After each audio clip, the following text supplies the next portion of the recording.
中高生で構成のグループは特流なのか。中高生特流出現のニュースが話題になったが、今後の日本に一筋の光明を見出したように思う。それは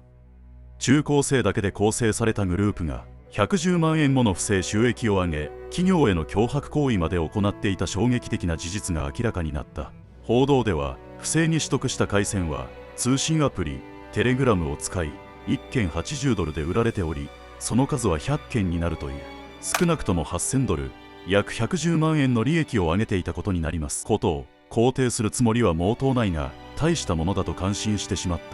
た。改めて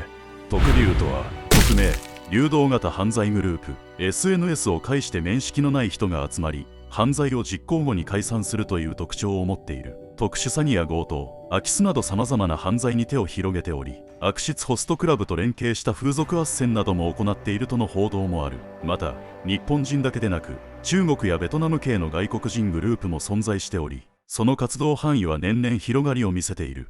今回注目すべきは、今年3月に摘発された中高生によるグループだ。17歳2名と15歳1名からなるこのグループは、不正に入手した ID を使って楽天モバイルの回線を契約し、それを転売していた。彼らは嵐共栄圏を名乗り、インターネット上で中傷や挑発的な投稿、ウェブページの改ざん、企業への脅迫などを行っていたという。このような未成年者によるグループが AI を活用したサイバー犯罪を行った。コンピューター知識を持つ若者たちによる犯罪は今に始まったわけではない。前述した通り、彼らの行為を肯定するつもりは毛頭ない。未成年だろうが成人だろうが、犯罪は犯罪、それなりの償いは当然だ。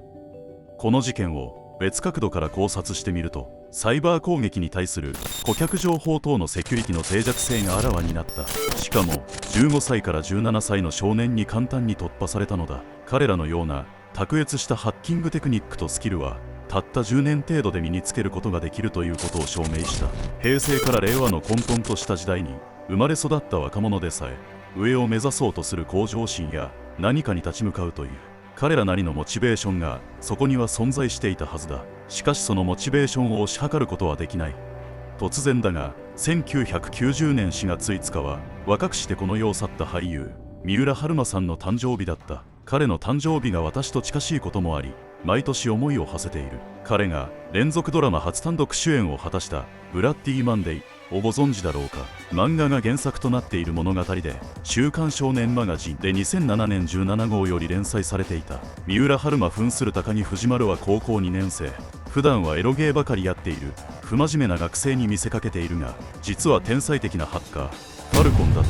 天才的なハッキングを駆使して世の中の悪を裁いていた。18年前のシナリオは当時リアルタイムで見ていた私にはドラマ、エンタメと映っていたのだが、今回少年たちが起こしたサイバー犯罪でそれがリアルになった気がしたのだ。2007年のことなのかと思うほど現在の世界情勢と酷似しており、当時のシナリオを疑ってしまうほどだ。サイバー攻撃やバイオテロといった令和の現状を予知していたかのようだ。私が一番懸念していること、それはスパイの存在だ。容姿は日本人だが忠誠心は違っている。魂を売った日本人が日本で亡国のための諜報活動を遂行していることを別視点で描いているのだ。会社の上司、取引先の営業マンや営業ウーマン、全てがスパイだったとしても不思議ではない世の中だ。近所の顔見知りがスパイ、工作員だったとしてもそんな危機感など誰が持っていようか。今回少年たちグループは中国を建国した毛沢東を真似、グループ内で主席、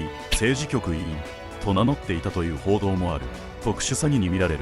役割分担をしながらそれぞれに責任を与えて犯行を効率よく実行して犯罪収益を得ていく、まさにそのヒエラルキーを中高生のグループが構築し行っていたことに驚愕した。陰謀論的見方をすればマスメディアの印象操作、プロパガンダの確率が高いと個人的には思っている。少年たちが本当に自身で実行したのだろうかという疑念は拭いされないが、彼らのような卓越したテクニックとスキルを持つ若者を周りの大人たちは全力で全方向へアシストする必要がある。サイバー戦争ど真ん中の現代において彼らのような存在が今後の日本に一筋の光明を見出したように思う。間違っても新芽を摘むようなことだけは避けてほしい。これ以上深くは言わないが、他国がリクルートする前にだ。ファルコン